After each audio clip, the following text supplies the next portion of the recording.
nightmares in 45 minutes. First, how to stay safe when it comes to scams. We live so much of our lives now online, it's inevitable that we have to divulge some personal information in the process. But that doesn't mean we should be held hostage to unscrupulous scammers. My heart dropped. I can see the transactions coming out of my bank account, 5,000, 10,000. The horror, I got done up like a kipper, basically. In the last year, the UK has lost almost £500 million to internet scams. I saw my balance and it said 0. I just felt physically sick. I've lost all this money. You've not lost it, it's been stolen. The scammer's victims are left out of pocket and vulnerable. It starts to make you doubt almost everything. These guys out there know so much about me and I've not given permission for that. I felt stupid, I felt like completely humiliated by it. My mum Mavis and I are uncovering invaluable lessons for all ages as we look how to stay safe online and avoid the fraudsters' traps. The more information that the scammers have on you, the more problems you have. The bank will never, ever ask you to move money. As well as meeting the people working to apprehend the fraudsters responsible. So we can protect ourselves from the dirty, rotten scammers.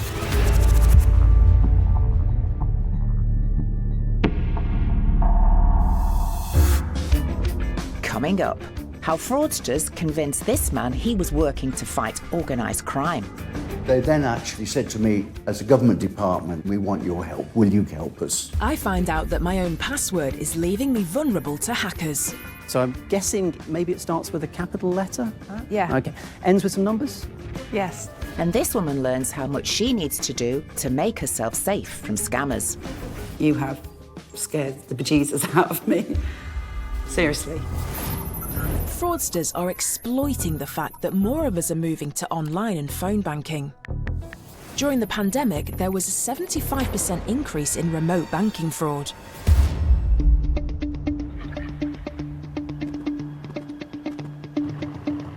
I think if you got a call saying there's been suspicious activity on your account, it would just fill you with absolute fear. I would be frightened and really worried, Michelle. And this is the thing the scammers want, because it's when we're worried and we're anxious that we don't think straight. Well, it just gets you all in a panic and you just want them to sort it. Yeah, this is exactly what happened with the man we're about to meet. Not only did he get a call thinking it was from his bank, but also one from the National Crime Agency. He was scammed out of a lot of money, but he wants our help to make sure it doesn't happen again.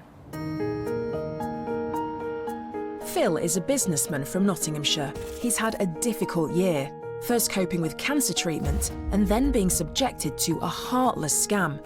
It began when he received a voice note claiming to be from an online retailer, informing him that his account was about to be suspended. You really have had a time of it, haven't you? Tell us a bit more about your story and what's happened. I had a message from Amazon. I rang this number and it was a guy that answered and he said, "We're from the National Crime Agency. What we want to talk to you about is something which is really a serious situation." That's scary though, isn't it? It's like something out of a movie, you know. Phil was terrified. He thought he'd called Amazon about an account issue. And suddenly he finds he's allegedly talking to the National Crime Agency. But then it got even more surreal. And then it developed more and more. He said, "Leave your phone on, but we want you to go home, you not speak to anyone." I got home. He then turned around and said, "We want you to look at your screen on my phone." Yeah. He said, "What do you see?" And I said, "I see my NatWest app, business app." Phil uses the banking app to receive payments from customers and to pay suppliers. The voice on the end of the phone told him to check it, and Phil could not believe what he saw. There was a payment paid to me on my account of £50,000. It came in from Malaysia and 2 payments went out of £25,000. 1 payment went to Mexico and 1 payment to Kuwait. And you didn't know anything about these payments? They're not payments that you'd made no. or you were aware of? No. He then turned around and said that Jeez, on the basis of what we're seeing, we need to speak to you because your name is against money laundering. And because of where it's going to, there's we're looking seriously about terrorism. Oh, goodness me. To be honest, Phil, like, if I would have seen all that on my phone, I would have believed it because it just seems such a crazy thing to make up. By that time, I was absolutely wrapped in fear. Yeah. But the part that upset me more than anything was the fact that I had not spoken to anyone. Yeah. All I said was what my name was. There was no numbers given, there were no codes given. That's exactly what they got on there. Whilst on the phone, the scammers pointed out to Phil that they had access to his bank account. But then they played their trump card. They were about to convince Phil not to be a victim, but a hero. They then actually said to me, as a government department, we want your help. Will you help us? And I said, I see no reason why not, but I don't know how I can help. The scammers told Phil they wanted to use his account to make transactions using cryptocurrency. He was told these transactions would help snare fraudsters. Over the next few days, crippled by fear, Phil allowed what he thought was the NCA to move money through his account, believing he was helping them track down criminals. And you didn't think that was strange? I thought it was strange, but there again, you're dealing with a government department, and they may work in very mysterious ways, but if that's the way they work. Yeah. Whilst he was trying to help the people he believed to be from the National Crime Agency, Phil was also running his business. He had to pay one of his suppliers, so went into his banking app to make the transaction. And it was then he made an alarming discovery. I needed to pay some suppliers. I wanted to check what was coming in. And all of a sudden, my account was frozen. So your actual bank had closed your account So down? the hackers then turned around and said, you must get that going. So they're urging you to get your account open again so they can access it. The bank had frozen his account due to the suspicious transactions the scammers were making. It was at this point that Phil became suspicious and decided to contact the NCA directly to get to the bottom of things. It was a call that gave him the shock of his life. I said, look, I just need you to check on someone's name, and I've got an ID number, I believe is one of your agents. And, wow. He said, no, I'm sorry. He said, but I think I know what's happened. And I want you to ring up the Action Fraud Department, which will then link you to the police so we can start covering you and helping you. What was going through your head at that time, Phil, when they're saying you're being scammed? I got quite emotional, I must admit. I sat in the car, cried my eyes out. An emotionally shattered Phil was coming to terms with the fact that he'd been duped out of a total of £18,000 across his personal and business accounts. Now he's concerned that he could be targeted again, so our team of ethical hackers are taking a deep dive into Phil's online data to stop him being caught in a scammer's sights in future. How much information do you think is actually on the internet about you? I actually don't think there's masses. Phil, thanks so much for telling us what's happened. We just need to see what we can find now, don't we? And we're going to find it, Phil. Thank you very much. That's what she said.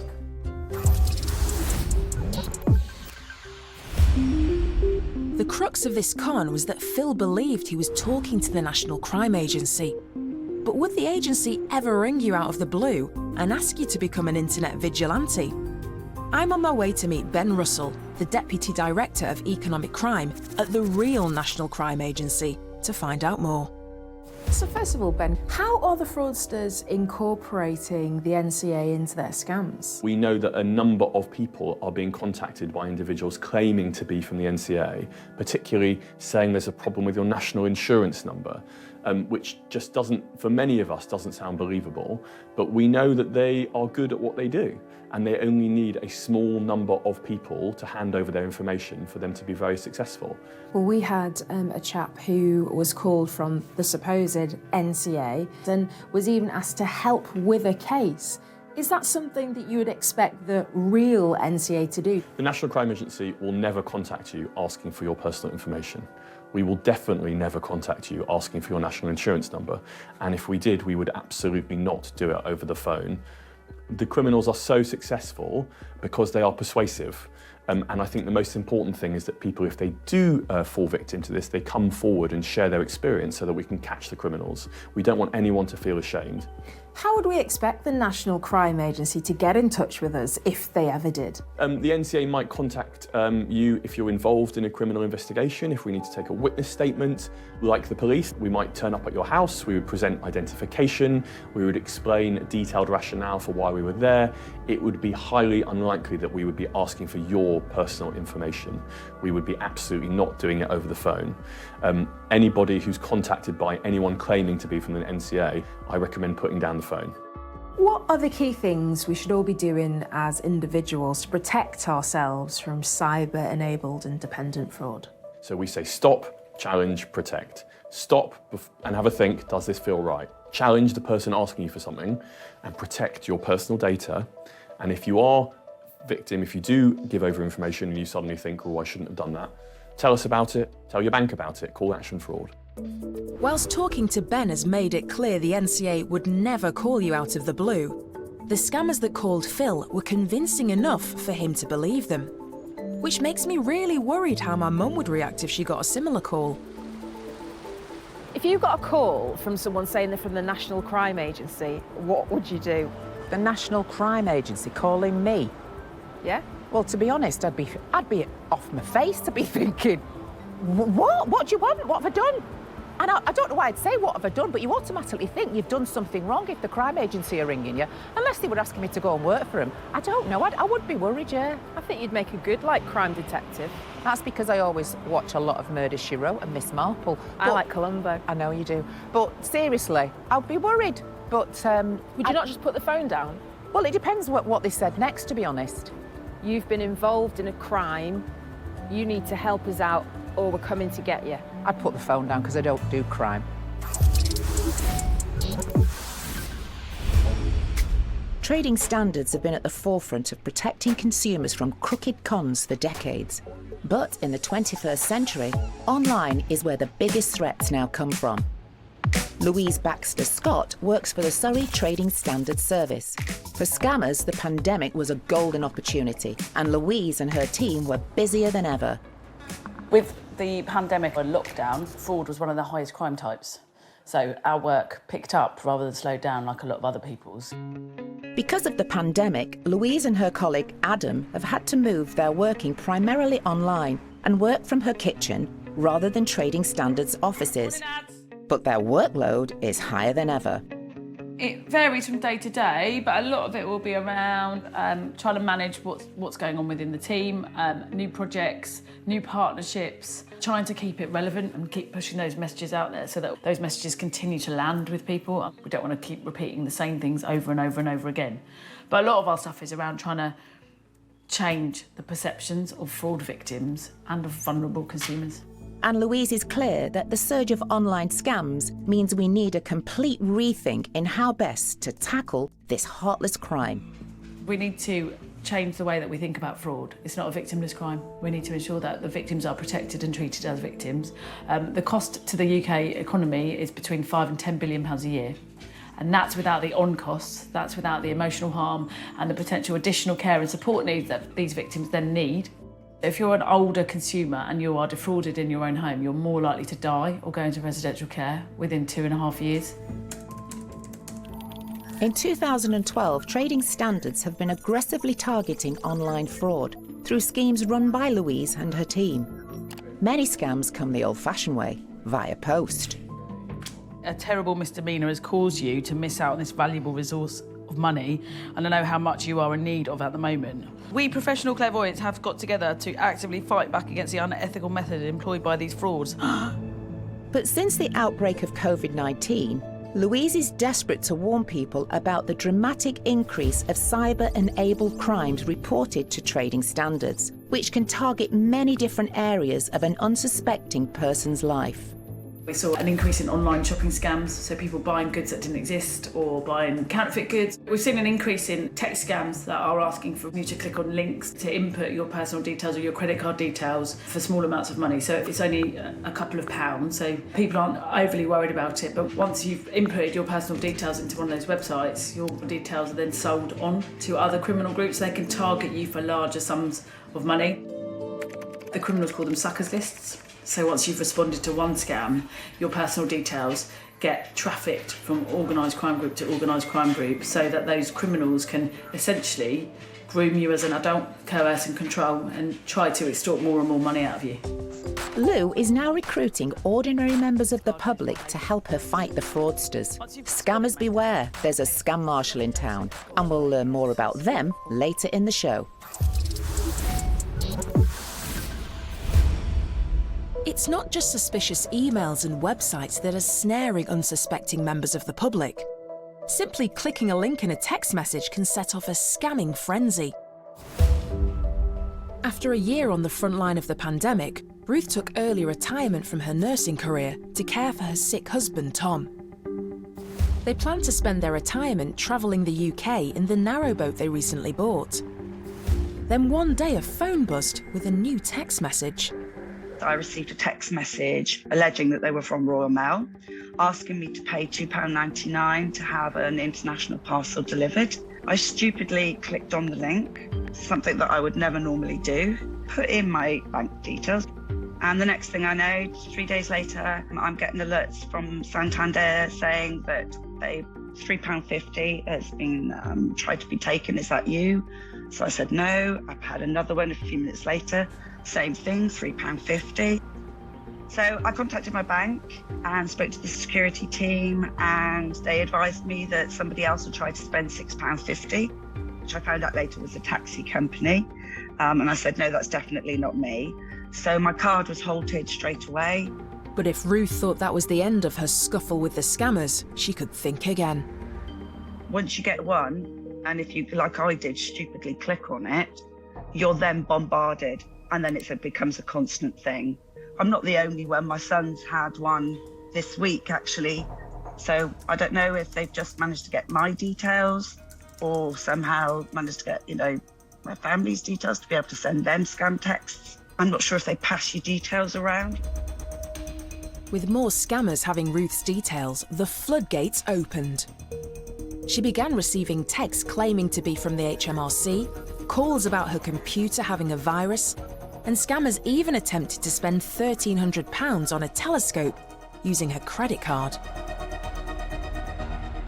I feel like a muppet for falling for it, because the amount of times, I've had these messages before and just delete them. As soon as I get a message like that, I instantly block the number so that they can't contact me again.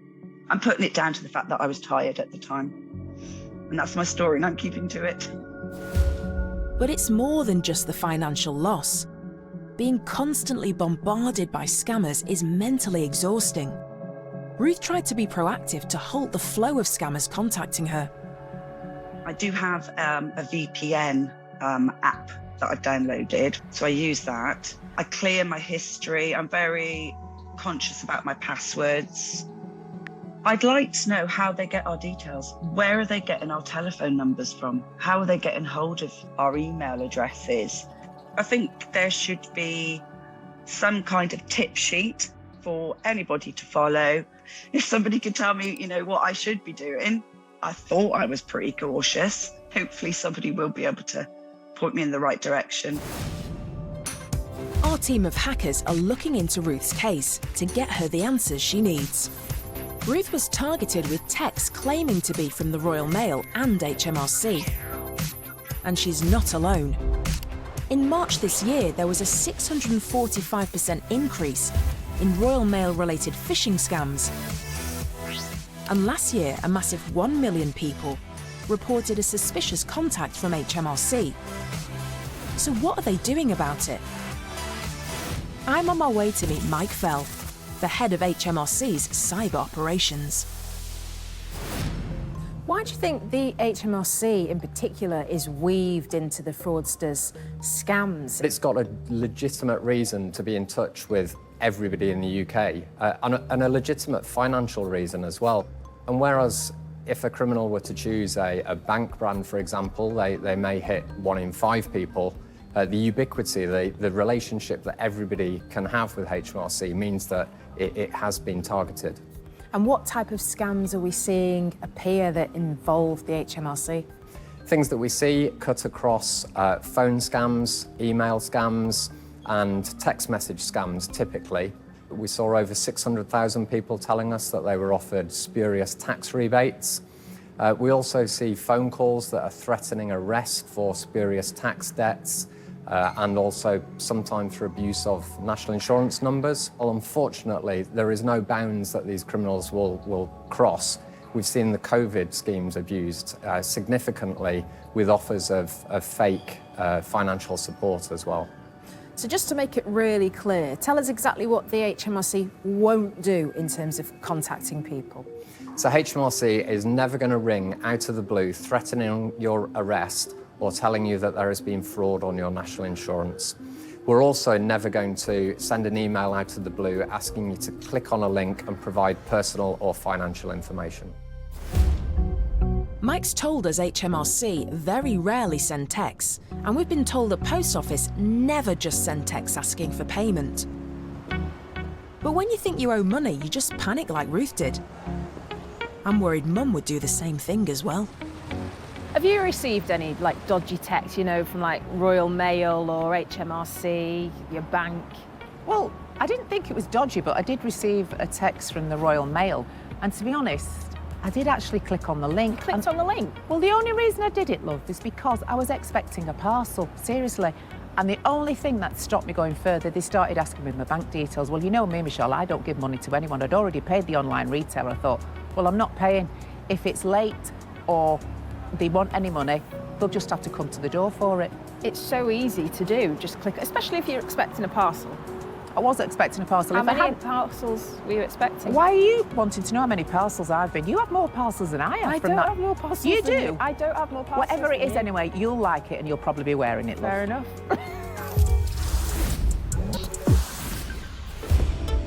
Helping us to fight back against the fraudsters are our team of ethical hackers.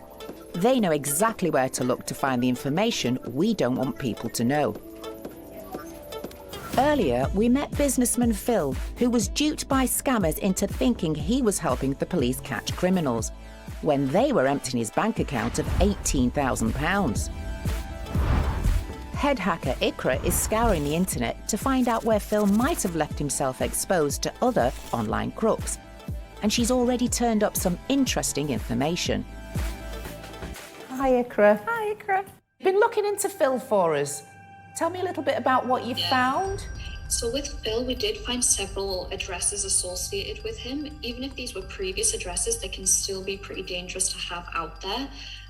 One of the main reasons being is your address is something that's pretty recognizable on identification, be it your passports or your driver's licenses. And that's all credit card companies really need to be able to set up a credit card in your name. And so with that, next thing you know, your credit score could plummet, and it could be because some scammer has taken your details and taken out credit cards in your name. Yeah, it's funny how all these things connect, isn't it? But it's amazing how many times people ask you for your address quite randomly, and all of a sudden your address and your name, that's quite scary. It's out there. Yeah, absolutely. Well, thank you very much for that, Ikra. Check in with you again soon. See you, bye. In both Phil and Ruth's cases, scammers have used a mix of psychology and technology to get what they want: money. And the more information a scammer has about you, the more at risk you are, which is why our best protection online is always strong passwords. I met with tech journalist Jeff White, who has some simple tips on things to avoid when picking a password. But not before he showed me how easy it can be to guess an unsuspecting victim's password. So, for example, we can have some fun, if you want, now with passwords. I'm not going to try and guess your password. I'll try and guess some things about it, if you want. Okay, go on. Okay, so here we go. So I'm guessing maybe it starts with a capital letter? Yeah. Okay. Ends with some numbers? Yes. Yeah, okay. 2 or 4 numbers, I'm guessing? Yes. And if it's 4, I'm guessing the first 2 are 1 and 9, maybe? Definitely 50% of that is correct. Okay, yeah, exactly. Because what you've done is you've come up with a name, Monday, and then you've got your date of birth. I'm going to guess your date of birth. So here's a way you, Michelle, can make that password so much safer right now. Put the numbers at the beginning.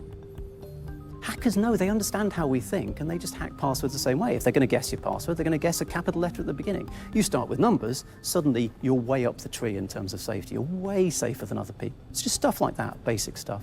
It's taking the time, isn't it, to really think through it as well? Yeah, it is. Unfortunately, one of the kickbacks that we get, the wonderful world we live where we can bank online, we can shop online, you know, stuff gets delivered to your door within an hour these days. That's great, but there's a cost to it. And the cost is, once a month, once every 6 months, you have to look at your passwords, maybe think about changing your passwords just to insure yourself against cybercrime. More than 7 scams are estimated to be happening every minute in England and Wales. In a bid to protect ourselves, Trading Standards has spent the last 12 months trying to fight against them, and they're enlisting people like you and me to help. Earlier, we met Louise Baxter-Scott from Surrey Trading Standards Service. She heads up their Friends Against Fraud scheme, where ordinary folk like you and me can become scam marshals like Laura. So, what sort of scams are you seeing at the moment? I'm seeing a huge amount of text ones. Scam marshals are a frontline defence to scams at a local level. They're so important for us to get quick-time intelligence, but also to be able to provide that first-tier advice to people within local communities. A scam marshal is usually someone who's been targeted by a scam and now wants to fight back. They're usually out in the community talking to people who'll be vulnerable to scams. But because of the pandemic, their work has had to move online. Banks, pretending to be banks, obviously. Are they asking you to click a link? Yeah, they're asking you to click links. I've known lots of people that wouldn't usually be susceptible to fraud and scams, but because of COVID and that situational vulnerability, those people have actually fallen for scams that wouldn't have before. Like a lady who was told that she owed, I think it was like £1,000 to start with, to HMRC, and that the judge and the jury were on the line. And if she paid £1,000 up front now, the judge and the jury would be able to make a decision while she was on the telephone. Pre-pandemic, Lou's team would stage live events promoting initiatives like Friends Against Scams and recruiting new marshals like Laura. As a scam marshal, I think all I'm really doing is keeping alert, protecting those I can protect. We have retired people who have worked very hard for their money and their assets over many, many years. And the thought of them losing anything at all after a lifetime of work fills me with horror. So if I can influence that sphere and keep them safe by talking to them, by sharing experiences and keeping them aware of what's going on, to me, that is a huge source of satisfaction for me. In 2017, Lou was awarded an MBE for protecting vulnerable people from financial abuse. But that doesn't mean she's ready to take a back seat. For Lou and her team, the battle against the scammers continues. If you receive a phone call, a text message, a letter, a visit at your home out of the blue, you need to take 5 and talk to somebody about it or report it to get further advice. A legitimate trader or a legitimate business won't put that sort of pressure on you to make an instant decision. The feedback we get directly from people, the letters that we get, the thank yous that we get. We had a lady who wrote to us who said, I'm not responding to scams anymore, I just bought myself a new cardigan and went to the cinema. It's those sort of little stories where people write to you to say thank you for the work that you've done, where you can see that you've made a difference.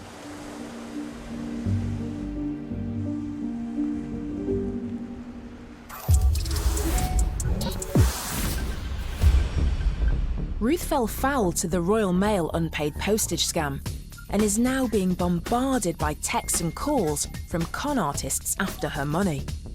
Our team of ethical hackers are looking for all the data they can find on Ruth to stop the scammers striking again.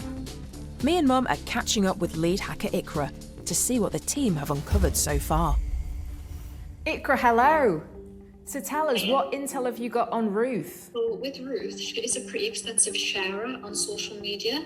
That isn't necessarily such a bad thing all the time, but a lot of the times you tend to share details that you don't realise you're sharing, and this can be through the forms of media. So you could be taking a photograph, but in the background you might not recognise that you've left your car registration plate there or a letter with your address on there, and that information can be picked up by a scammer who's proactively trying to seek that information out, and that information can be used against you.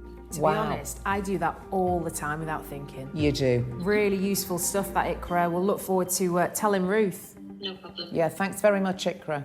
Bye.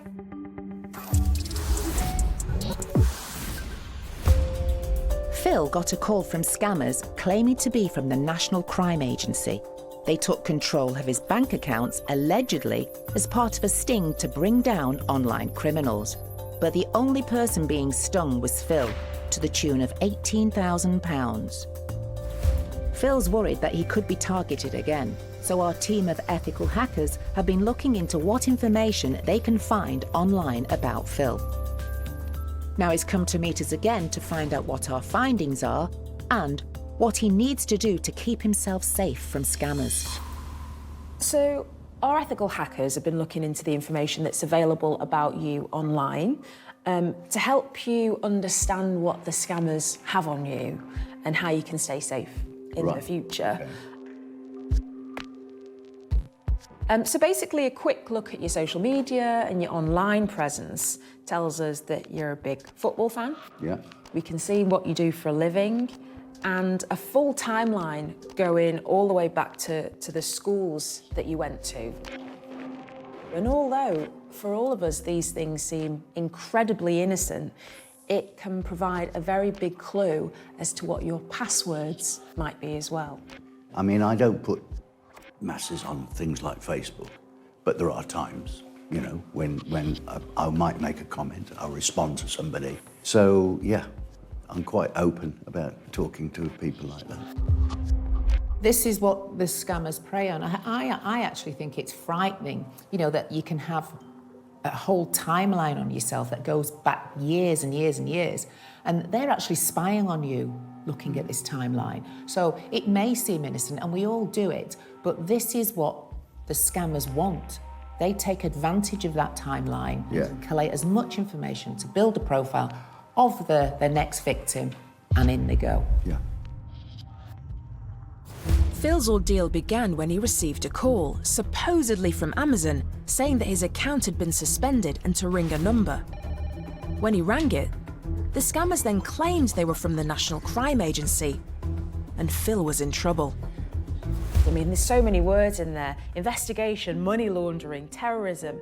That must have been incredibly worrying for you whilst you're driving home. Yeah. What was going through your mind when you saw that, Phil? Oh, that was sheer fear, that was. That when they mentioned the word money laundering, it was linked to terrorism. Oh, that is a I'm really scary pleased that I was thing. sitting down at the time. This is a classic trick used by scammers, the type of language that they adopted with you.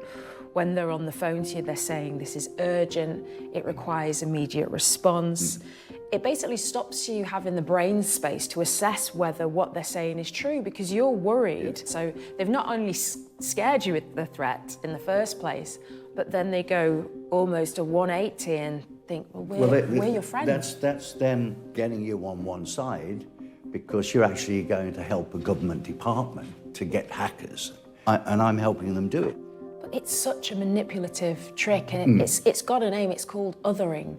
You know, they're on your side against something else. But Phil was doing more than just helping them. By clicking on the link, he was opening up his world to the scammers. You did mention that you received a message from Amazon. Yeah. We've certainly found that speaking to experts, often these text messages or these initial calls from supposed companies that you are a customer with are the initial part of the scamming process. Our investigations have uncovered that when he thought he was working for the National Crime Agency, Phil downloaded an app to his laptop and phone that gave the scammers remote access to his devices. So we believe that this is the point that the scammers were able to take over all your devices. And we spoke to a tech expert who said to always be incredibly wary of giving anyone remote access to your devices. There are legitimate occasions to do so, but again, if you ever have any concerns, you're not 100% certain that the person requesting it is who they say they are, just don't do it. The safest thing for you to do would actually be to restore your devices to factory settings, because this type of malicious program that the scammers used can sometimes be really difficult to remove. So even if you've deleted it, it can often come back. Phil runs his own company, which means he has to have a certain amount of information about himself online. And unfortunately, this means scammers have a golden ticket in terms of getting in touch with him. It might not surprise you that we could find your email address and your phone number. If your phone number's out there, then you're going to be getting more text messages and calls. Do you still receive quite a lot of phone calls and messages? And I get several a day sometimes, which... Well, you're on the list now, aren't you? And this is the thing, once you've been the victim of one scam, fraudsters can actually make even more money out of you by selling your data onto other scammers. People's online profiles, their passwords, their social media accounts, email address passwords sell for around $670 per person, so not far off £500. So it's big business. Yeah, I understand that. If you're worried that you or someone you know has been added to a scammer's target list, please contact law enforcement agencies like the police or Action Fraud in the first instance. And you can always forward any possible scam text messages to 7726. Did you realise that probably the information that you've got out there, you were sharing so much, or there was so much information out there about you? No, I just didn't realise. I mean, when this experience happened, I realised that they knew far more about me and than I ever thought. Maybe I dismissed things too lightly. You're not on your own there, Phil. We all do things like that, don't we? It's only until we become informed that we sort of take charge and we can move forward and we're more empowered. And I think you are. You know, definitely. I can see that sort of detective role that you've got there, but be a detective of your own information and keep that secure. Yeah. What I've really learned is the fact that there is so much knowledge about an individual guy like me. Great guy like you. Thank you. And, you know, now that you've given me that information... you've got the upper hand. I think so. Talking to the girls today was great. The biggest revelation was the hackers knew more about me than I thought they should do. I feel like we've given Phil a bit more clarity on this whole thing. I think up until this point, you know, he probably was still in a little bit of danger of things happening. From my point of view, I've learned quite a bit, I must admit, to make sure that I'm secure in the future.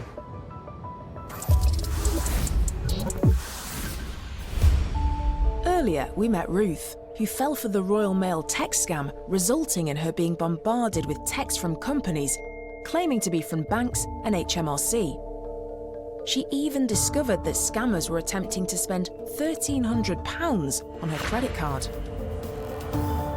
Our ethical hackers have been digging around online to find out what information is out there on Ruth that helped the scammers commit their crime.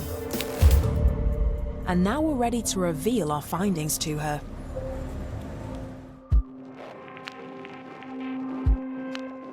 So firstly, Ruth, our hackers quickly found your full email and your mobile phone number.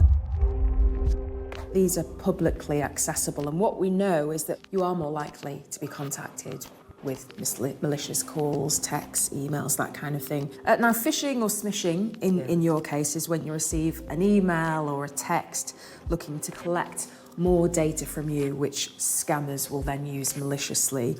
The Royal Mail text scam in your case is so common, and anyone receiving these fraudulent messages can actually report them to reportascam@royalmail.com, and also by forwarding them by phone to 7726. You won't be charged for that. Yeah, I didn't know that. Great idea. No. The only time Royal Mail will ask for payment via email or text is when a customs fee's due. Yeah. But in those cases, they'll also leave a grey fee to pay card. That is what you'd expect if a customs fee is due. Yeah. You know, this is a big scam doing the rounds. It's hard not to get caught out, but hopefully things like this will help. Exactly. Definitely. But this is what the scammers, you know, rely on, as not thinking, as just being, oh gosh, I'll just do that. And before you know it, your details are in. With the full facts revealing themselves, Ruth is starting to spot mistakes of her own that she'd previously been unaware of. So some of the signs of this being fraudulent correspondence are some of the things that you probably already look out for, but the things like misspellings, strange URLs, or the phone numbers that they're coming from. I think on this one is the fact that it's Royal UK-mail, which, you know, I should have looked at. I mean, if somebody else was to look at that, even myself, seeing Royal-mail, I just think, oh, they've got various websites. It doesn't really make any difference. It's got a hyphen in it. Yeah. But it says Royal Mail. And you automatically think Royal Mail. You just forget about the hyphen. But our next discovery hits far closer to home for Ruth. The hackers have built her family tree. I think this is a really helpful diagram because it just shows that we were able to find contact details on your immediate family, and through you we're able to find your mum's full address, home phone number, and her mobile number. Crikey. And this is why it's important that all members of the family are aware of what they put online. I mean, it is a lot of information, isn't it? I don't think anybody would expect this level of information to be freely we available. sort of have it out there and we don't realise it, Ruth. You know, even with your husband, name, address and date of birth is key information for How do they get his date of birth? This is the thing, we often forget what's online, and you know, a simple social media post saying it's my birthday, you know, 60 today, or you know, true. But then a scam will be thinking, bingo, got enough to start our very convincing scam. Crikey. And I think during the last 18 months, because of COVID, we've all been posting things online a lot more because we're trying to connect with each other. Yeah. So we've probably given away a lot more information than we normally would have done. Yeah, absolutely. I mean, I worked all last year, and I was, you know, posting from the hospital where I was working. So they knew you were at work? Yeah. So they know your occupation potentially as well, and scammers will prey on information like that. You know, the type of work that you do will help them inform how they weave it into a story. With all that in mind, what's going through your head now from what we've told you and what's out there? And a very bad swear word. Which we won't be using.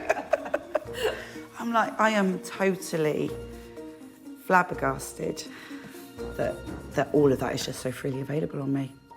You have scared the bejesus out of me. Seriously.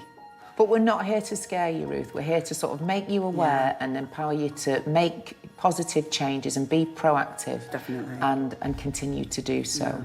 I do, I mean, armed with this information, you know, you've given me some tools that I can go away with. Not all the information we uncover represents a direct threat to people like Ruth or like you from scammers. But whenever we're posting online, it's always worth asking the question, what if this information I'm sharing fell into the wrong hands? I'm blown away. The most shocking bit I saw on there was the fact that they've got my husband's date of birth and the amount of information that's available on my youngest son too. I'm really happy that I now know that there are ways that I can protect myself. I feel that I'm armed for a battle that I didn't even know that I was in.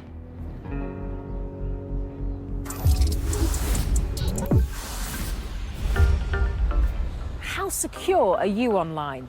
Get smart on scams with the Open University. Learn more about cybercrime and how to stay safe on the web. Head to bbc.co.uk/scammers and follow the links to the Open University. Out of 4 people, who is the real homeowner? Our celebs have to work out who's telling the truth with This Is My House on iPlayer. Here on BBC One, a new DIY SOS as the team head to Cheltenham to finish an extension which is halfway there. That's at 8.